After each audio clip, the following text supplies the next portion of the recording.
Coronavirus, la pandemia. ¿Cuáles son los síntomas? ¿Cómo se transmite? ¿Qué puedo hacer para protegerme y prevenir la propagación de la enfermedad? Nuevo padecimiento que ha encendido las alarmas de los sistemas de salud. Coronavirus, la pandemia.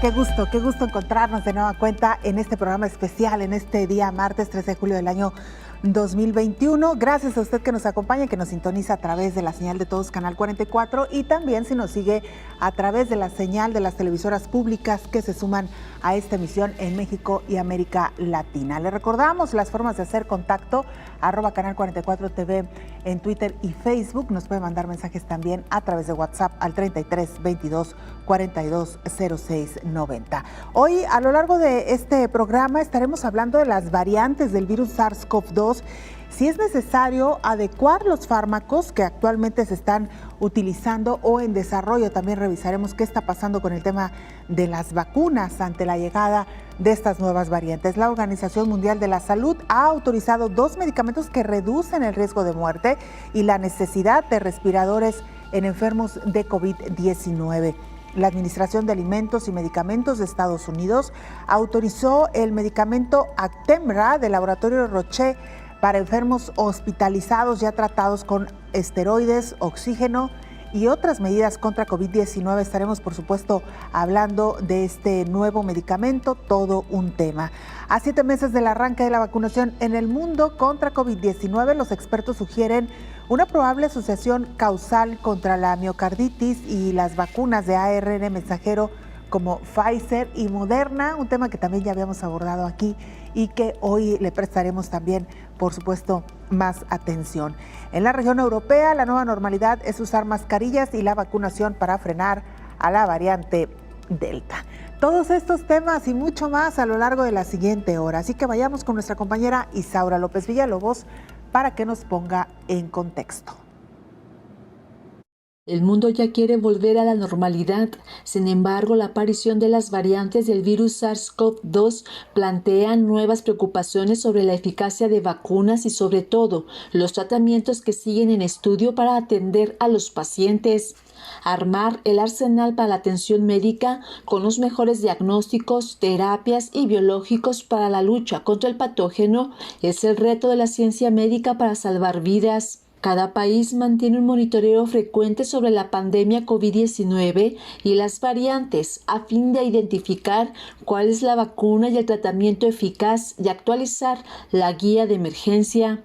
En el caso de las vacunas autorizadas por la FDA, se señala que son eficaces para proteger a la población contra las variantes del SARS-CoV-2 que circulan, en particular la Delta, que se ha extendido a 100 países. En Estados Unidos, la Administración de Alimentos y Medicamentos señala que en caso de que alguna variante que sea moderado resistente a la respuesta de anticuerpos provocada por la primera generación de vacunas contra la COVID-19, podría adaptarse los biológicos. Para abordar el impacto de las variantes emergentes del SARS-CoV-2 en el desarrollo de productos de anticuerpos monoclonales dirigidos al virus, la FDA publicó una nueva guía que establece el desarrollo de tratamientos, medicamentos y productos biológicos para el tratamiento o la prevención. La nueva guía de la FDA proporciona recomendaciones para los desarrolladores de anticuerpos monoclonales dirigidos al SARS-CoV-2. Aunque reconoce que algunos de estos anticuerpos que se han autorizado son menos activos contra algunas de las variantes. Asimismo, la guía proporciona recomendaciones sobre enfoques eficaces para la generación de datos no clínicos, clínicos y de química, fabricación y controles que podrían apoyar potencialmente en Estados Unidos para los productos de anticuerpos monoclonales que pueden ser eficaces contra las variantes emergentes. Por otro lado, la Organización Mundial de la Salud, entre los tratamientos que recomienda para la atención de pacientes graves de COVID-19 es interleucina 6. Se ha identificado que reduce el riesgo de muerte, el cual se suma a la dexametasona. En este transitar acelerado de las variantes al cóctel de medicamentos también está los anticuerpos sintéticos de Regeneron, Se señala que ha sido eficaz contra las variantes británica y sudafricana de COVID-19 y para la variante brasileña sigue en estudio. Los ojos científicos están centrados en cada una de las variantes, pero principalmente en Delta, considerada de mayor contagiosidad y riesgo de hospitalizaciones graves. Informó Isaura López Villalobos. Saludamos a nuestra compañera Esmeralda Antona, corresponsal de la agencia EFE, para que nos presente el más reciente informe de la Organización Mundial de la Salud. Esmeralda, qué gusto escucharte. Adelante con el reporte. Hola, ¿qué tal? Buenos días, Belén. Buenos días a todo el auditorio de Canal 44. La Organización Mundial de la Salud ha advertido de que la variante Delta del coronavirus, causante de la COVID-19, detectada primero en la India y mucho más contagiosa que versiones anteriores del virus, está presente en al menos 104 países y pronto se convertirá en la dominante a nivel mundial. Ya en el sudeste asiático se registra un fuerte rebrote asociado a esta cepa. Tailandia, Malasia o Indonesia son algunos de los países más afectados y la Cruz Roja ha pedido acelerar la vacunación para contener la pandemia.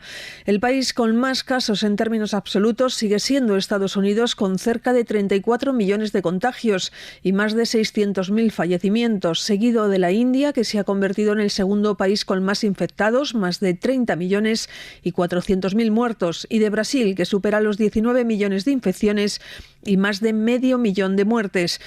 En Europa siguen aumentando también los contagios y con ello las restricciones. En Francia, quienes quieran tomar un café a partir del próximo mes de agosto tendrán que estar vacunados o inmunizados del coronavirus.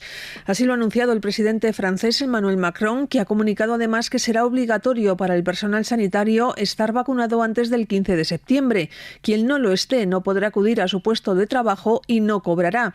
Según las últimas cifras, solo el 45% del personal de residencias de ancianos y enfermos de larga duración tenían la pauta de vacunación completa. En España, desde hace días se vacunan a los jóvenes por encima de los 16 años, ya que son el principal foco de contagio. Los casos se multiplican cada día asociados a brotes en la franja de edad por debajo de los 30 años y al ocio. En paralelo, en muchos territorios se ha vuelto a cerrar el ocio nocturno o limitado su horario. También algunas localidades del Levante con alta incidencia han vuelto a instaurar el toque de queda avalado por los tribunales. Hoy se van a alcanzar en España los 28 millones de vacunados. Más de la mitad de las personas adultas de la Unión Europea tienen ya la pauta completa. Reportó desde Europa Esmeralda Antona para el programa Coronavirus la pandemia. Gracias, Esmeralda. Mientras tanto, la Organización Mundial de la Salud reporta que la variante Delta de COVID-19 ya está en 104 países. Después de 2 meses y medio de descensos, las muertes a causa de la COVID-19 están aumentando nuevamente, advirtió el director de la Organización Mundial de la Salud, Tedros Adhanom Ghebreyesus. Siguen llegando informes de todas las regiones del mundo sobre hospitales que están alcanzando su capacidad. La variante Delta está arrasando en todo el mundo a un ritmo abrasador, impulsando un nuevo aumento en los casos y la muerte, expuso. Por ahora estamos en medio de una creciente pandemia en 2 vías en la que los ricos y los pobres dentro y entre los países son cada vez más divergentes. Por ejemplo, en lugares con alta cobertura de vacunación, Delta se está extendiendo rápidamente, especialmente infectando a personas desprotegidas y vulnerables y presionando constantemente a los sistemas de salud. Delta se encuentra ahora en más de 104 países y esperamos que pronto sea la cepa de COVID-19 que circula a nivel internacional. El mundo está observando en tiempo real cómo el virus COVID-19 continúa cambiando y se vuelve más transmisible. Algunos países y regiones están ordenando millones de dosis de refuerzo antes de que otros países hayan tenido suministros para vacunar a sus trabajadores de la salud y los más vulnerables, informó Elizabeth Ortiz. Paraguay le están apostando a un mega vacunatorio para aumentar la inoculación en ese país. Paraguay inauguró su mega vacunatorio en el Autódromo Rubén Dumont, a unos 20 kilómetros de Asunción, en un ambiente festivo con una orquesta de fondo que animó las primeras horas. La vacunación empezó a las 7:30 hora local para militares, policías, bomberos, docentes, periodistas y trabajadores del Poder Judicial, entre otras profesiones. El ministro de Salud, Julio Borba, explica que con esta estrategia de vacunación se espera que disminuyan los contagios y las hospitalizaciones. Los números que tenemos actualmente son muy buenos, están disminuyendo sensiblemente tanto la cantidad de positivos como la cantidad de pacientes internados. El sistema de salud está un poco menos estresado que antes, pero más allá de todo, igualmente no bajar la guardia bajo ningún punto de vista. El autódromo es uno de los 217 centros de vacunación habilitados en todo el país, como el Comando de Institutos Militares de Enseñanza del Ejército en la localidad de Mariano Roque Alonso. La directora del Hospital Distrital, Silvia Jiménez, se encargó de supervisar el avance de la vacunación masiva, ya que el comando está habilitado tanto para peatones como para vehículos. Estamos realizando vacunación masiva, tenemos autovac y peatonal habilitados acá en este local. Habilitamos 16 bocas de vacunación para todos los trabajadores esenciales. Aumentamos bastante nuestra capacidad con la ayuda de los militares, de los voluntarios que están también viniendo a ayudar, y esperamos vacunar a 4.000 personas el día de hoy. Paraguay pretende vacunar a unos 4,7 millones de los 7 millones de habitantes que conforman su población. Las cifras de Our World in Data, actualizadas el 6 de julio, muestran que un 9,04% de los paraguayos cuentan con una dosis de la vacuna contra el coronavirus, mientras que el 1,91% ya tiene la pauta completa. El país sudamericano acumula 13.918 fallecidos, 393.333 recuperados y 437.719 contagiados desde marzo de 2020, cuando se detectó el primer caso en el país. Bueno, pues ahí tiene usted también estos esfuerzos que se realizan precisamente para invitar a la población a que se vacune. Mientras tanto, la vacunación y las mascarillas siguen siendo la nueva normalidad en Europa para frenar la variante Delta. Vivir con el coronavirus es la lección que tiene que aprender Europa, según se desprende de las decisiones tomadas en varios países. En Londres, el primer ministro británico Boris Johnson confirmó que las restricciones vigentes en Inglaterra se levantarán en la fecha prevista del 19 de julio, pero instó a los ciudadanos a proceder con cautela y seguir usando mascarilla en espacios cerrados.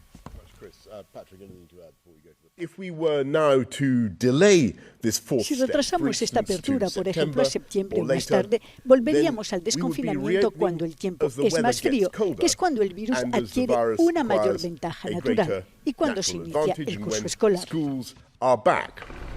En Francia se va a exigir el certificado sanitario para acceder a la mayoría de los locales públicos, incluidos los cafés y restaurantes, a partir del 21 de julio. El presidente Macron no quiere imponer la vacuna obligatoria y dice confiar en el sentido común de los franceses, pero vivir sin estar inoculado va a limitar la vida de quienes opten por esta opción. Para quien sí va a ser obligatorio es para todos los trabajadores de hospitales, clínicas, residencias de ancianos o de personas discapacitadas. Quienes trabajen en estos sectores sensibles y no estén vacunados antes del 15 de septiembre podrán ser sancionados. Hasta ahora, solo el 45% de quienes trabajan en residencias de ancianos en Francia han recibido la pauta completa. Medidas similares se han adoptado en Grecia, como ha anunciado el primer ministro Kyriakos Mitsotakis. Se hace obligatoria la vacunación inmediata de los trabajadores de las residencias de ancianos, que es la categoría más vulnerable. Quienes no lo hagan serán suspendidos a partir del 16 de agosto. A partir del 1 de septiembre, la vacunación obligatoria se aplicará también a los trabajadores sanitarios, tanto del sector público como del privado. La vacuna será también un salvoconducto imprescindible para acceder a los locales de ocio y de restauración en el país helénico. Europa apuesta, pues, por la inoculación para frenar el incremento de los contagios por la variante Delta.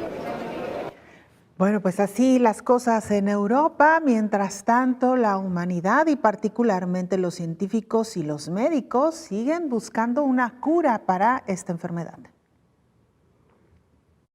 Según estudios de la Universidad de Nagoya, en Aichi, Japón, la variación significativa en la dinámica del virus de una persona a otra puede ser un factor que contribuya a los resultados inconsistentes reportados en los ensayos clínicos de los medicamentos que se han usado contra la COVID-19. Los resultados los presentaron en una revista científica especializada. Explicaron que un fármaco antiviral eficaz para la COVID-19 tendría importantes beneficios para la salud mundial. Sin embargo, los ensayos clínicos que prueban los fármacos candidatos han producido resultados resultados inconsistentes, tal vez debido a los defectos en la forma en que se diseñan los ensayos. Descubrieron que aunque un fármaco redujera la replicación del virus en un 95%, el ensayo clínico aleatorio asociado necesitaría inscribir a más de 13,000 personas para recibir el fármaco que se estaba probando, más el mismo número de personas para recibir un placebo de comparación, con el fin de detectar diferencias estadísticamente significativas en la carga viral. En la mayoría de los casos, esas cifras serían excesivamente grandes e inalcanzables. Los investigadores señalan que en estudios futuros se podrían emplear modelos más detallados de la dinámica del SARS-CoV-2 con el fin de realizar cálculos más fiables del número de participantes necesarios para que los ensayos clínicos aleatorios produzcan resultados consistentes, informó Rocío López Fonseca.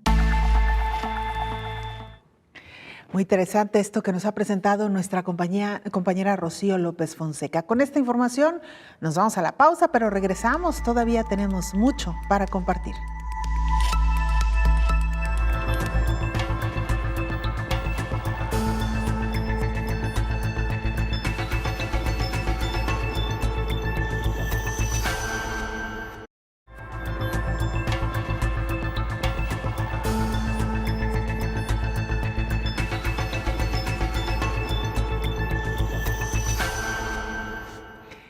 Bueno, estamos llegando a una fecha importante. Se cumplen ya 7 meses del inicio de la vacunación en el mundo. Los resultados hablan por sí mismos.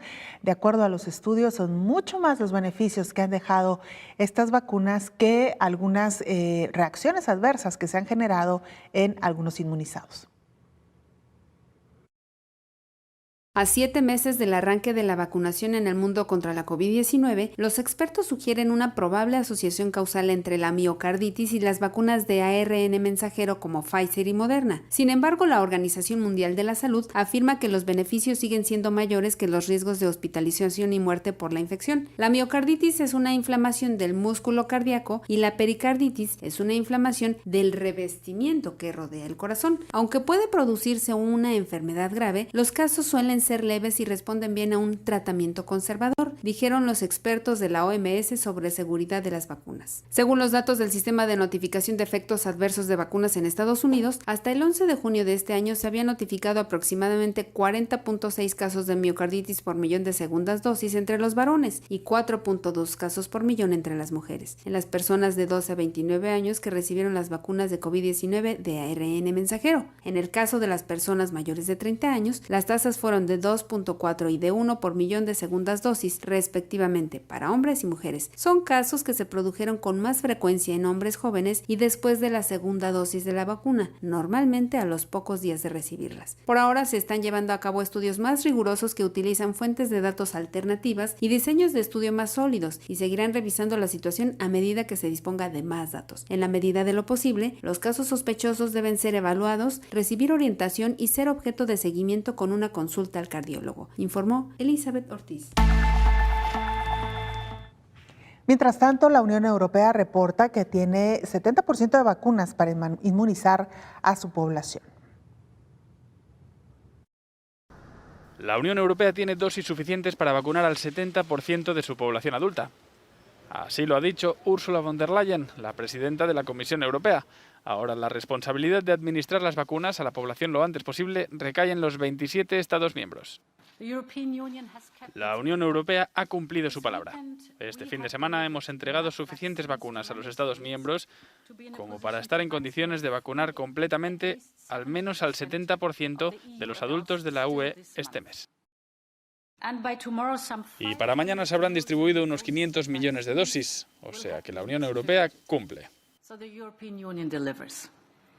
Estamos preparados para suministrar más vacunas, incluso contra las nuevas variantes. Ahora los Estados miembros deben hacer todo lo posible para aumentar la vacunación. Solo entonces estaremos seguros. El programa conjunto de adquisición de vacunas de la UE, gestionado por la Comisión Europea, ha entregado 330 millones de dosis de la vacuna Pfizer-BioNTech, 100 millones de AstraZeneca, 50 millones de Moderna y 20 millones de Johnson & Johnson. En la Unión Europea hay unos 366 millones de adultos. La UE ha sido capaz ahora de revertir el mal comienzo de la campaña de vacunación, cuando fue criticada por su lentitud a la hora de reaccionar y negociar los contratos con laboratorios. Una mujer de 90 años en Bélgica se infectó con las variantes detectadas en Reino Unido y Sudáfrica. Al mismo tiempo le hicieron pruebas PCR y un test que detectó ambas cepas. Incluso le realizaron un segundo análisis para confirmar la información. Una de las médicas que la atendió, autora principal del estudio sobre este caso, explicó que la paciente que contrajo las variantes alfa y beta murió 5 días después de ingresar al hospital. Ella fue hospitalizada en el arranque de marzo. Se trata de un caso raro de coinfección, pero con 2 variantes consideradas como de preocupación para la Organización Mundial de la Salud. La especialista explicó que es probable haberse contagiado de virus de 2 personas diferentes, pero desafortunadamente no se sabe cómo se infectó. El caso fue discutido en el Congreso Europeo de Microbiología Clínica y Enfermedades Infecciosas de este año. Así lo informaron los representantes del encuentro en un comunicado. Vaya caso, un caso de coinfección raro, ya lo explicaban así los propios médicos que atendieron a la paciente y que además una de ellas se encargó de detallar la historia de lo que sucedió con esta mujer pues mayor, ya ella tenía 90 años en Bélgica y que se infectó al mismo tiempo con 2 variantes del virus SARS-CoV-2. Por supuesto que daremos seguimiento al tema y lo que sigan explicando los médicos en torno a este caso. Mientras tanto, sin médicos ni medicamentos, la salud es un lujo en Líbano. En una clínica de salud reproductiva de Médicos Sin Fronteras del campo de refugiados de Burj al-Barajini, a las afueras de Beirut, numerosas mujeres esperan para recibir atención médica gratuita. Con el Líbano en medio de la crisis económica que estalló en 2019, una de las peores de la historia del país mediterráneo, y la consecuente pérdida del 100% del valor de la moneda local, más de la mitad de la población se encuentra sumida en la pobreza. Esto ha provocado que muchas personas no puedan permitirse pagar atención médica y se han visto obligadas a buscar la ayuda de las ONGs. Así, varios centros de Médicos Sin Fronteras han visto duplicarse desde 2019 el número de solicitantes de servicios. Así sucede también en la clínica de Burj al-Barajini, que recibe diariamente unas 150 solicitudes de potenciales pacientes frente a las 50 de antes, de una crisis que ha llevado a farmacias de todo el país a ponerse en huelga y ha causado que también los hospitales se queden sin electricidad. Sin embargo, según se intensifican los cortes eléctricos y las colas en las gasolineras, más y más personal sanitario emigra en busca de una mejor vida, lo que hace aún más difícil la situación. Bueno, pues ahí está también esta información y bueno, esto nos da pie para saludar hoy en esta mesa de trabajo al infectólogo Héctor Raúl Pérez Gómez. Doctor, bienvenido. ¿Qué tal, Belén? Buen día, qué gusto saludarte. Igualmente, doctor. Ay, discúlpeme. Salud. Bueno, las alergias que aquí nos están un poco acechando. Doctor, quisiera retomar con usted esta pieza informativa que presentábamos hace unos momentos sobre esta mujer de 90 años que se infectó con 2 variantes distintas, la alfa y la beta, en Bélgica. ¿Qué tan frecuente es ver este tipo de casos? Claro, hoy con el virus del SARS-CoV-2, pero con otros virus también, doctor. Puede ocurrir. Indudablemente, hemos visto, por ejemplo, pacientes con COVID y además con dengue. Hemos visto pacientes con COVID y además con influenza. Pero también sorprende la noticia de este caso de coinfección con 2 variantes de COVID-19, pero no es del todo extraño. Lo que ocurre, Belén, es que la investigación microbiológica a profundidad para determinar mutaciones o variantes no se realiza en cada caso que vas diagnosticando con COVID-19. Sería casi imposible por motivo de recursos económicos, por motivos técnicos, pero también no sería tan relevante. Lo es en función de que a través de estudios aleatorizados puedas definir qué variantes están circulando en un país, en una región, qué porcentaje de estas variantes son las responsables de las infecciones que están ocurriendo, para propósitos de salud pública, para propósitos de medidas de prevención, etcétera, pero estoy seguro que en este caso en particular, lo que ocurrió es que fue uno de esas pacientes a quien se decidió determinar si había mutaciones que identificaran una variante, pero seguramente encontraron mutaciones de 2 variantes y eso llevó a una investigación más profunda para que a través de mecanismos moleculares se pudiera identificar la presencia de las 2. Pero como no es algo que se hace en lo rutinario, no nos extrañe que existan muchos casos de esta naturaleza, que existan varios casos de esta naturaleza. Pero ahora, ¿qué implicación clínica tendría esto? Bueno, esa sí sería la pregunta. ¿El tener 2 variantes puede generar que la enfermedad sea más complicada? Hipotéticamente no. ¿Podría generar que esta enfermedad con 2 variantes, por ejemplo, tuviera mayor riesgo de letalidad comparado con otras? Lo más probable es que no. ¿El tratamiento sería diferente? No, realmente no. La estrategia terapéutica sería similar. El futuro nos dirá, cuando haya resultados de estudios clínicos con nuevos fármacos, si algún fármaco determinado es más eficaz contra determinada variante que contra otras. Por ejemplo, esa va a ser una pregunta de investigación muy interesante. Cuando estemos ya con posibilidades de utilizar nuevos antivirales contra SARS-CoV-2, puede ocurrir que haya diferencia en la respuesta terapéutica dependiendo de la variante responsable. Mira, te voy a poner un ejemplo muy concreto y muy común. En la hepatitis C, que es otra enfermedad viral, tienes 6 genotipos. De esos 6 genotipos, además, hay algunos subtipos de los 6 genotipos.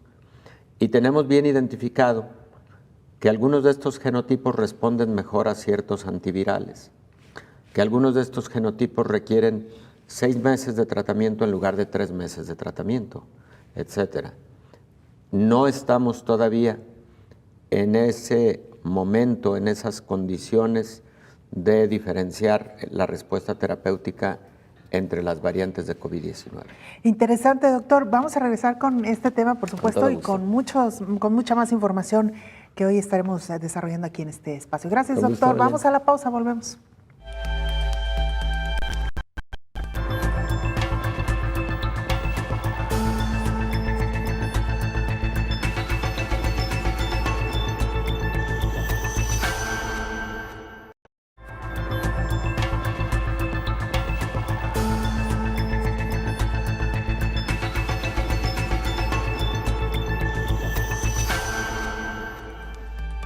En Estados Unidos autorizaron el uso de emergencia de otro medicamento para tratar COVID-19.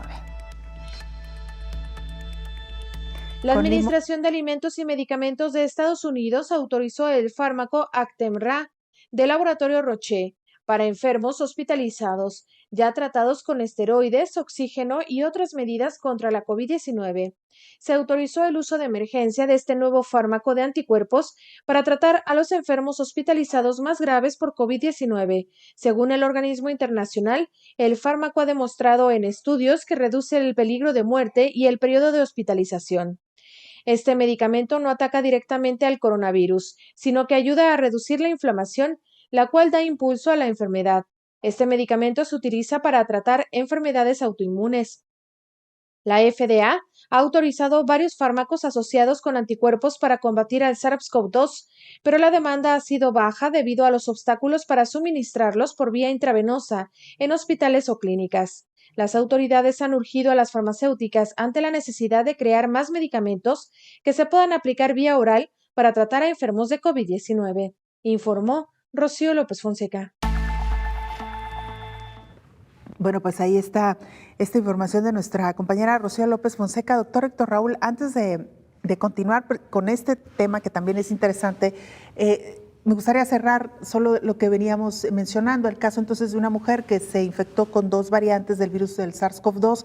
Me decía usted, esto puede ocurrir incluso en otros padecimientos, que claro, variantes de un mismo virus contagien a una persona. Claro. Y esto pudiera ser, doctor, porque se estuvo en contacto con 2 personas que tenían el virus, la variante diferente. Podría ser.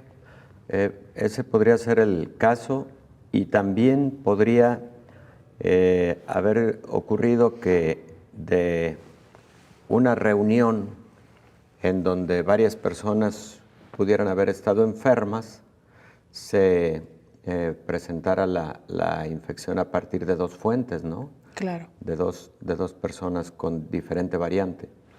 El mundo de la microbiología es complejo y caprichoso, Belén, y hay muchas cosas no exploradas como estas, pero también en vista de esas complejidades, te decía, no siempre se explora a profundidad cada detalle, como lo que nos preguntan día a día en los últimos en que hemos hablado tanto de la variante Delta, y hay quien nos cuestiona qué porcentaje de personas, por ejemplo en México, con COVID-19, tienen la variante Delta.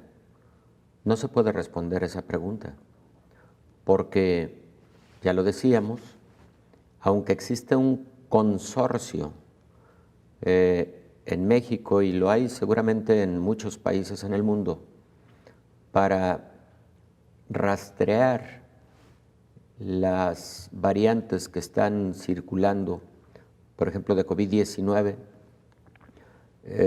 no se les hace este tipo de prueba para detección de las mutantes o detección de la variante a todas las personas. Se puede hacer un muestreo, sí, por supuesto, y es conveniente también. Un muestreo bien diseñado que te muestre el panorama, y con ese muestreo tú puedes entonces inferir que determinado porcentaje de el COVID en un país está siendo causado por la variante alfa, beta, gamma, delta, etc. Por ejemplo, en los muestreos que se hacen en la actualidad, se ha determinado, número 1, que para el caso de la India, el 80 a 85% de sus casos de COVID pues son con la variante Delta. También se ha determinado que a nivel mundial, probablemente el 60% de los casos que han ocurrido de 2 meses a la fecha son causados por la variante Delta. Y también se piensa que la tercera ola que estamos viviendo en el mundo sea muy posiblemente causada en predominio por la variante Delta, pero además por otros factores, ¿no? El no tener todavía inmunización en los grupos de población más jóvenes, y el que los grupos de población más jóvenes no estén adoptando con mayor, digamos, disciplina las medidas de prevención, entre otros factores. Y como la variante Delta se transmite 3 veces más las otras variantes o que la cepa original de Wuhan, pues por eso se asume que esta tercera ola de COVID-19 tenga su origen en la variante Delta, pero también se asume que pueda ser muy intensa en virtud de la alta transmisibilidad de esta variante. Claro. Ahora, doctor, justo esto, lo que mencionábamos, nos da pie para uno de los temas que hoy estamos abordando, y ya de alguna manera lo habíamos planteado en esta mesa. Si con la llegada de todas estas variantes se hace necesario entonces adecuar los fármacos que actualmente existen, de alguna manera ya lo mencionaba usted al principio. Efectivamente, Belén, no, la respuesta es no. Los pacientes tienen una evaluación clínica y laboratorial muy similar. Número 2, reciben una estrategia terapéutica muy similar, independientemente de la cepa o de la variante responsable del caso.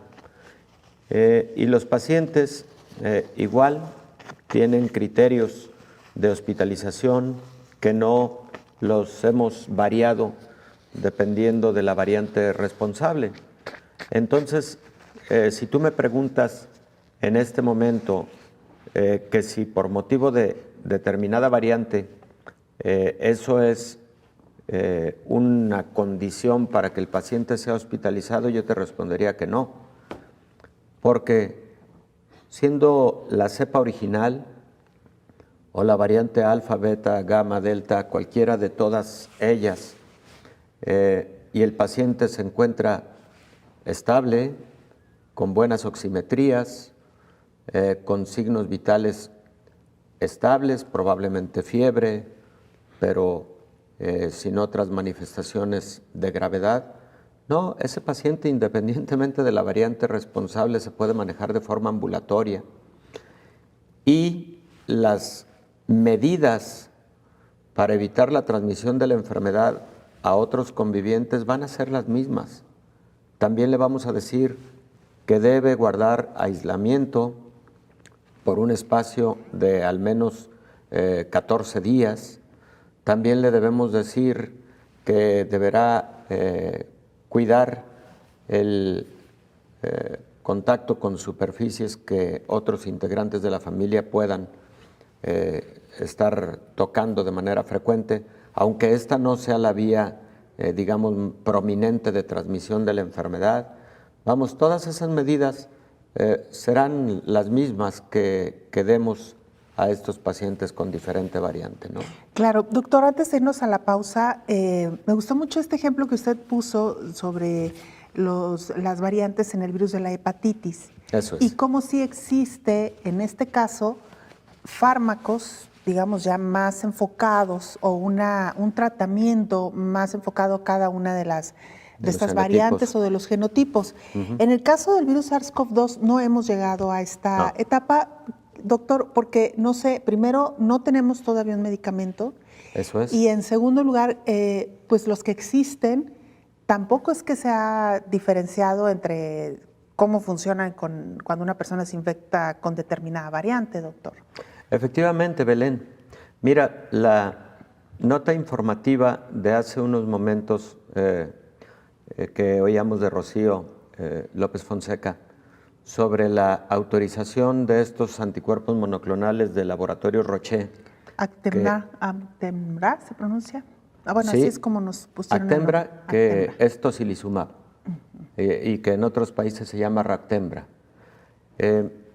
Este medicamento no actúa directamente contra el virus, sino actúa modulando la respuesta inflamatoria, sobre todo deteniendo la inflamación que puede generar la llamada interleucina 6.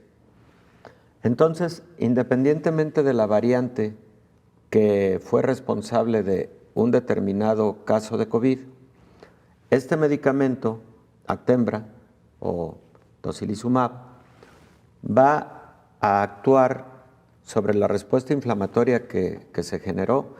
Como no es un medicamento que actúe directamente contra el virus, entonces ahí la variante va a tener realmente poca relevancia el que haya sido causado por una u otra esta enfermedad determinada. Tendrá importancia cuando hablemos de un antiviral de acción directa, así se llaman. Ese medicamento que lo que hace es evitar que en determinado paso de la replicación del virus se pueda cortar esa replicación. Ahí es en donde podría tener una implicación la variante responsable, como en el caso de la hepatitis C, ¿no? Por ejemplo. Qué interesante, doctor. Vamos a la pausa, la última. Sí, regresamos para entrar ya a la recta final de este programa especial.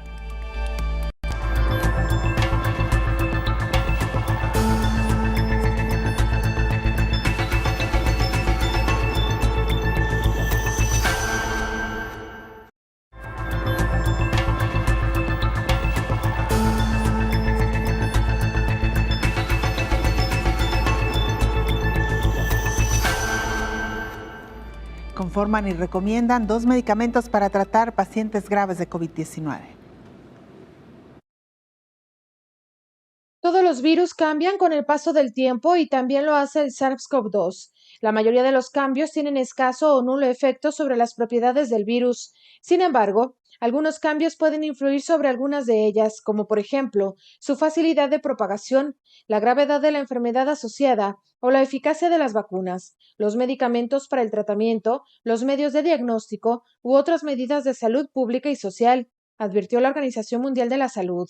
Un reciente estudio realizado en Estados Unidos y publicado en la revista de la Asociación Médica Estadounidense, realizado en casi 11,000 pacientes, reveló que 2 medicamentos indicados contra la artritis reducen el riesgo de muerte y la necesidad de respiradores en enfermos de COVID-19, lo que llevó a la Organización Mundial de la Salud a recomendar el uso de medicamentos conocidos como inhibidores de IL-6, además de corticosteroides, entre pacientes con COVID grave o crítico. Según el estudio, entre pacientes graves de COVID hospitalizados, al administrar uno de los medicamentos junto a corticosteroides, redujo 17% el riesgo de muerte en comparación al uso de corticosteroides solamente. En pacientes que no están siendo tratados con respiradores, el riesgo de morir o pasar a usar ventiladores se redujo 21% en comparación al uso exclusivo de corticosteroides, informó Rocío López Fonseca. Bueno, pues hablábamos entonces de esta pregunta que nos han hecho constantemente, doctor, si con la llegada de nuevas variantes será necesario también aplicar diferentes terapéuticas o medicamentos o tratamientos. Ya nos decía usted que no necesariamente al menos por el momento con el virus del SARS-CoV-2. Al menos por el momento, Belén.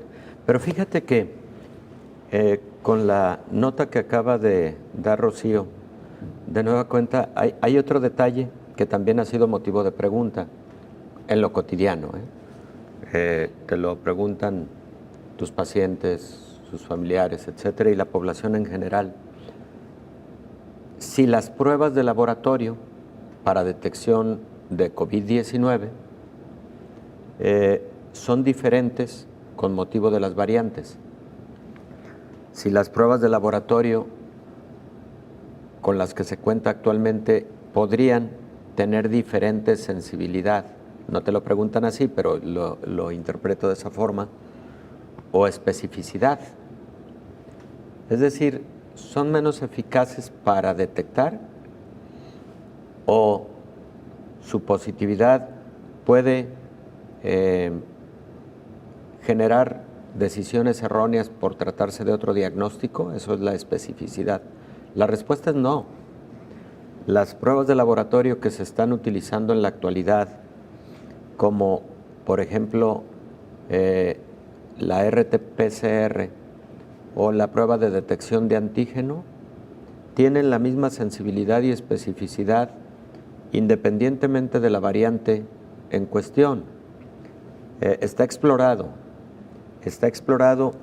y en ese sentido las personas pueden tener confianza en las pruebas que se están utilizando de manera comercial y común. Pero también hay que aclarar lo siguiente, porque también es motivo de preguntas muy frecuentes. Doctor, yo quisiera ir al laboratorio para saber si estoy con la variante Delta. Lo que les podemos decir en este momento es que si va a un laboratorio común, comercial, lo más probable es que no le van a resolver esa inquietud. No le van a poder decir si su variante es Delta, Alfa, Kappa, Lambda o alguna de las otras variantes, porque se requiere de una metodología sofisticada para poderlo definir. Eso es por un lado, pero además por otro lado, porque no va a variar el manejo, como lo hemos antes señalado. Esto lo hacen laboratorios de virología molecular, en donde a través de ciertas pruebas se pueden determinar mutaciones que en su conjunto son las que determinan si se trata de una determinada variante. Y esas mutaciones casi todas son mutaciones localizadas en la proteína espicular, la espícula del virus de la que tanto hemos hablado. No se detectan habitualmente mutaciones de otras partes del virus, no para el propósito de decir que es una determinada variante, no es lo habitual.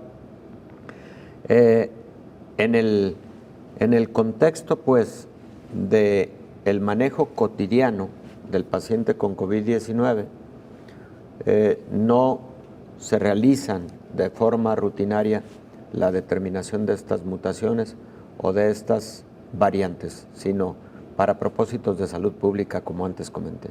Qué interesante, doctor, esto que nos acaba de mencionar, porque sí, justo es una de las preguntas que nos han hecho con mayor frecuencia, si ante la llegada de estas variantes también se tendrán que hacer pruebas especializadas, porque a lo mejor es lo que usted dice, a lo mejor yo voy, me hago una PCR y la gente tiene el temor de que tiene una variante distinta al original y tal vez la prueba no la va a detectar, pero no es así. No. La prueba detecta, digamos, la partícula del virus, que esa es compartida en todas las variantes, según entendemos. Es correcto, es correcto. Para conocer, digamos, el apellido del virus, por decirlo así, pues hay que hacer un trabajo especializado. Hay que decir que se han abierto, doctor, en varias partes del mundo, en diferentes ciudades, estos laboratorios que dan seguimiento a través del muestreo. Ellos lo que hacen es recabar algunas de estas pruebas que se hacen en los laboratorios, ya sea públicos, no sé si privados, pero generalmente públicos. Así es. Llegan a estos centros, en el caso, por ejemplo, de acá de Jalisco, en México, a través de la Universidad de Guadalajara, que ha dado puntual seguimiento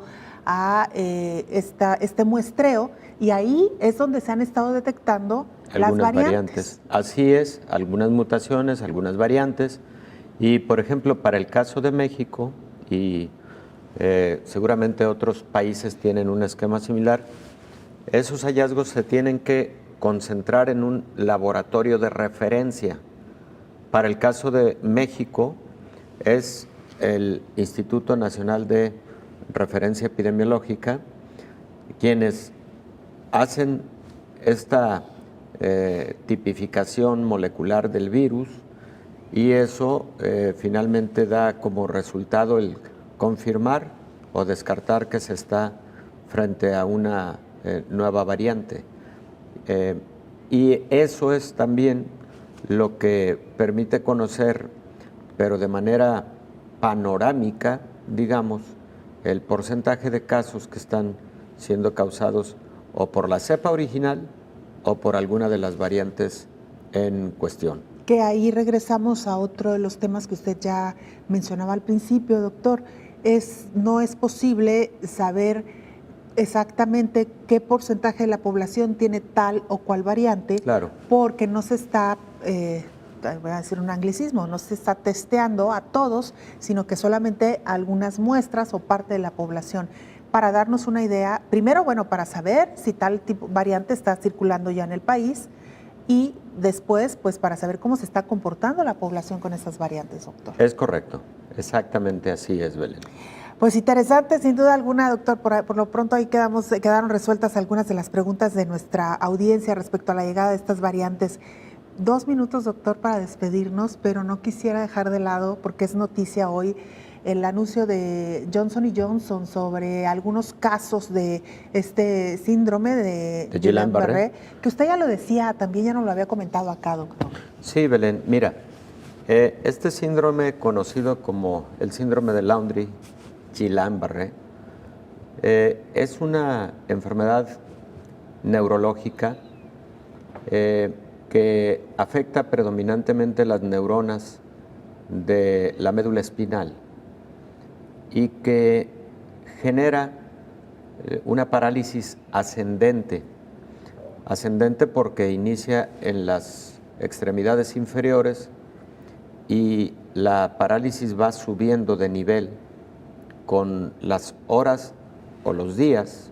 Hay evolución variable, pero esta debilidad de los músculos por ese trastorno neurológico puede alcanzar los músculos respiratorios, y al no existir entonces suficiente fuerza y movilidad de los músculos respiratorios, algunos pacientes con Landry-Guillain-Barré pueden requerir ventilación mecánica para ayudarle a el sistema musculoesquelético torácico a que ocurra la ventilación. El síndrome de Laundrie-Guillain-Barré es una enfermedad en donde el propio sistema inmune puede generar el daño en estas neuronas se llama desmielinización. Las neuronas tienen una cubierta de mielina y el propio sistema inmune, anticuerpos generados, ya sea contra alguna infección o por motivo de alguna vacuna, puede generar este llamado síndrome de Guillain-Barré. No era del todo extraño que pudiera ocurrir algunos casos de Guillain-Barré con las vacunas de COVID-19, porque hay casos de Guillain-Barré casi con todas las vacunas y casi con cualquier infección respiratoria. Puede una simple gripa, una infección viral común, puede generar un síndrome de Guillain-Barré a través de la respuesta inmune que daña las neuronas y por ese motivo se genera esta parálisis ascendente. Son pocos casos, son contados, no son como para suspender la vacunación con ningún biológico, porque son casos que se presentan en una proporción tan baja que la vacuna sigue teniendo mayor peso en la balanza del beneficio. Mayores beneficios. Doctor, muchas gracias. Gracias como siempre. Caridad, el infectólogo Héctor Roel Pérez Gómez. Nos vamos. Gracias por habernos acompañado.